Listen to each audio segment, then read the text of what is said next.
San Antonio acaba de perder los dos primeros partidos en su propia casa. Históricamente, nadie ha remontado eso. 0 de un total de 108 casos en la historia de las finales. Para el mundo entero, las finales de 2026 han terminado antes de tiempo. Los New York Knicks de Mike Brown lucen como una máquina invencible. Al asaltar el Frostbank Center, se acaban de convertir en apenas el tercer equipo en toda la historia de la NBA en ganar los dos primeros juegos de las finales como visitantes. ¿Quiénes fueron los otros dos? Los Chicago Bulls de Michael Jordan en 1993 y los Houston Rockets de Hakeem Olajuwon en 1995. Ambos terminaron levantando el trofeo de campeones. Ese es el tamaño del monstruo al que se enfrenta San Antonio. Según los libros de historia, los Spurs están muertos y la dinastía de Nueva York está escrita en piedra. Sin embargo, si miras profundamente la estadística que todos están ignorando, los Spurs tienen la oportunidad de remontar esta serie a Nueva York. Porque a diferencia de Jordan o de Olajuwon, este 2-0 esconde una anomalía matemática que demuestra que la fortaleza de los Knicks es de cristal. Para entender por qué la fortaleza de Nueva York es de cristal, primero hay que destruir la mentira del primer partido. La televisión y los analistas te vendieron que los Knicks ejecutaron una defensa perfecta en el juego 1, asfixiando a San Antonio y dejándolos en unos miserables 95 puntos. Pero la plataforma analítica, Cleaning the Glass, revela una realidad muy distinta. En ese primer encuentro, la eficiencia ofensiva de los Spurs se hundió a 97.9 puntos por cada 100 posesiones. Un registro espantoso, que se ubicó en el percentil 11 de toda la temporada. Sin embargo, los Knicks no construyeron una muralla impenetrable. San Antonio simplemente se autodestruyó. Los Spurs colapsaron desde la línea de 3 puntos en la esquina, firmando un humillante 13% de acierto. Fallaron tiros completamente liberados, lanzamientos que sus tiradores de apoyo meten consistentemente todas las noches. La defensa de los Knicks no los detuvo. Tuvo suerte. La pólvora de Texas estaba inusualmente mojada. Desde el análisis del juego 2 hasta el cierre definitivo. Cuando la pólvora regresó a la normalidad en el juego 2, quedó expuesta la verdadera radiografía de la serie. Los Spurs jugaron una ofensiva sumamente eficiente, firmando un espectacular 54.5% de tiro efectivo, frente al 50.0% de Nueva York. Anotaron mejor y castigaron la pintura con un brutal 62.5% de acierto en el aro. La lógica dicta que, si anotas con mayor eficiencia que tu rival, ganas el partido. Pero en las finales, la eficiencia es solo la mitad de la ecuación. Dean Oliver, el padre de la analítica del baloncesto, determinó que los juegos se ganan o se pierden bajo la ley de los 4 factores. Y es ahí, en el volumen de posesiones, donde San Antonio se desangró. El primer gran error de los Spurs estuvo en el factor del rebote ofensivo. San Antonio permitió que Nueva York les capturara un devastador 29.6% de sus propios fallos, otorgándoles segundas y terceras oportunidades de anotar a un equipo que no perdona. ¿Por qué ocurrió esto? Porque la amenaza exterior de Karl Anthony Towns, quien promedia un 42.9% en triples, obligó a Wembanyama a abandonar su zona de confort debajo del aro. Al sacar al gigante francés de la pintura, la rotación de los Spurs quedó desprotegida, permitiendo que la ventaja física de los Knicks sepultara la alta eficiencia de tiro de Texas. A esto se sumó el factor de las pérdidas de balón. San Antonio entregó el 16.5% de sus posesiones en el juego 2. Un suicidio táctico ante unos Knicks que limitaron sus errores a solo 9 pérdidas. El trío joven de De'Aaron Fox, Dylan Harper y Stephon Castle pagó el precio de la inexperiencia en la media cancha. Al no contar con una amenaza exterior confiable por parte de Castle, la defensa de los Knicks flotó descaradamente sobre él, congestionando las líneas de penetración y forzando balones perdidos que se convirtieron en puntos fáciles para Nueva York. Mientras San Antonio demostraba destellos de un talento ofensivo brutal en el último cuarto, la inexperiencia de la segunda plantilla más joven en la historia de las finales terminó pagando el precio más alto en las posesiones decisivas. Un error de comunicación infantil. Un pase fallido de Wembanyama hacia la espalda de Stephon Castle a falta de 9.5 segundos. Y luego, una falta tonta con el juego empatado. No tenían que dar falta, tenían que defender. Pero esos dos errores sellaron el destino de Texas. La data de los 4 factores no miente. San Antonio tiene las piezas para competir, pero Nueva York tiene la ejecución. Al controlar los tableros y forzar los errores mentales de un rival inmaduro, los Knicksaron demostraron que su ventaja no es una casualidad matemática. Para entender este 2-0, hay que mirar la métrica más alarmante de las finales: la dependencia absoluta de San Antonio hacia un solo hombre. La estadística avanzada mide el impacto de los jugadores, simulando que ambos equipos juegan exactamente la misma cantidad de posesiones. Y los resultados con el francés son una locura.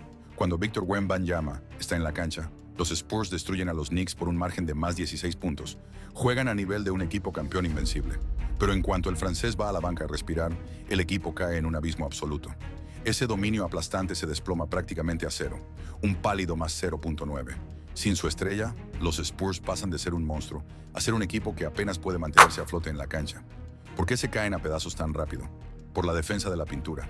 Sin Wembanyama, San Antonio pasa de tener la mejor defensa de los playoffs a conceder puntos como si fueran el peor equipo de la liga.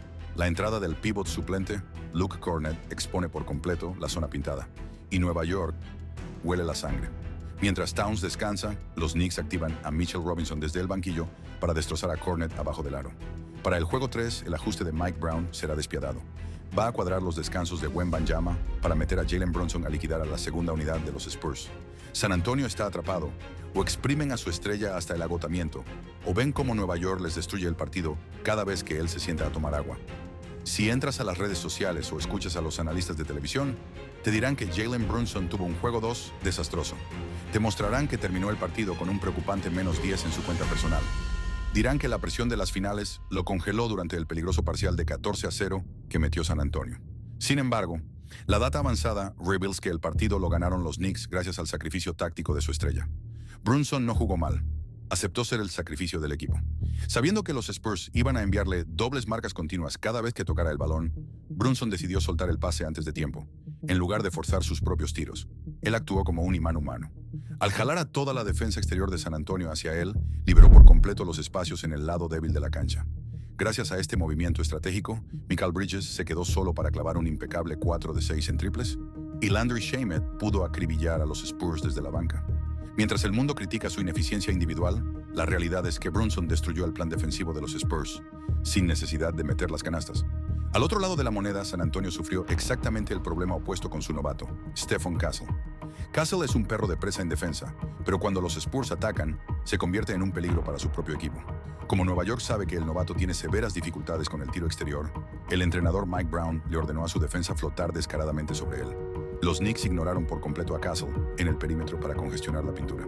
Cada vez que De'Aaron Fox o Victor Wembanyama intentaban penetrar, se encontraban con una muralla de camisetas de Nueva York, porque el defensor de Castle ya estaba metido en la zona pintada esperando por ellos.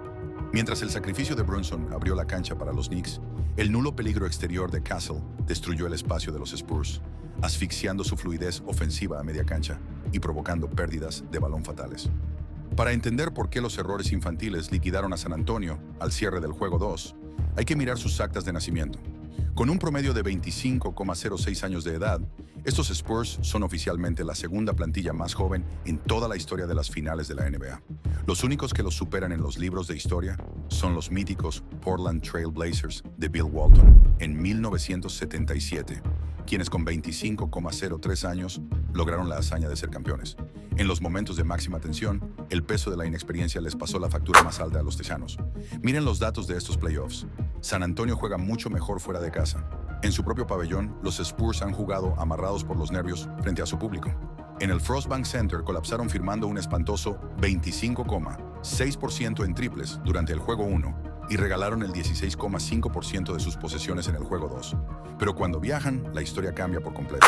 Sin la presión de su gente, los Spurs se liberan. Su efectividad en triples sube a un sólido 38,4% de visitante y su ofensiva en transición se vuelve letal, generando unos salvajes 120 puntos por cada 100 posesiones tras rebote vivo.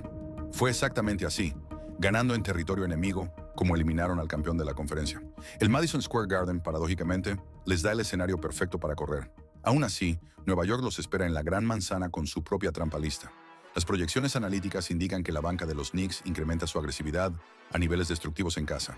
Ante el rugido de su gente, se anticipa que Miles McBride y José Alvarado van a saltar a la cancha para presionar la subida del balón desde el primer segundo, asfixiando a los jóvenes bases de San Antonio para forzar pérdidas tempranas. Las cartas están sobre la mesa. Los Knicks regresan a casa buscando sentenciar la historia. Pero si los chicos de los Spurs logran soltar las piernas y silenciar el Madison con su velocidad, este 2-0 pasará de ser una coronación anticipada a una auténtica guerra de desgaste. Lo que debe hacer Nueva York para sentenciar uno: cazar a Luke Kornet, seguir atacando la pintura sin piedad cada vez que el pívot suplente de los Spurs entre a cancha y Wembanyama descanse. 2. Desgastar a los aleros. mantener a Mikal Bridges y Oye Anunoby presionando las líneas de pase para cortar los circuitos de San Antonio. 3.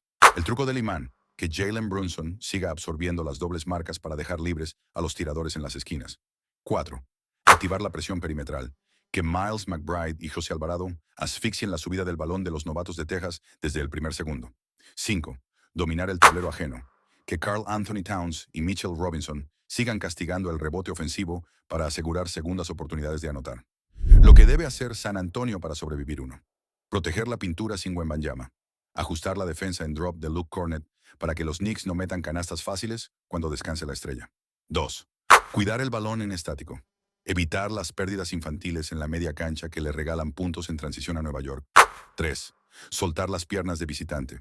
Aprovechar que juegan sin la presión de su público para correr la cancha y anotar en velocidad. 4.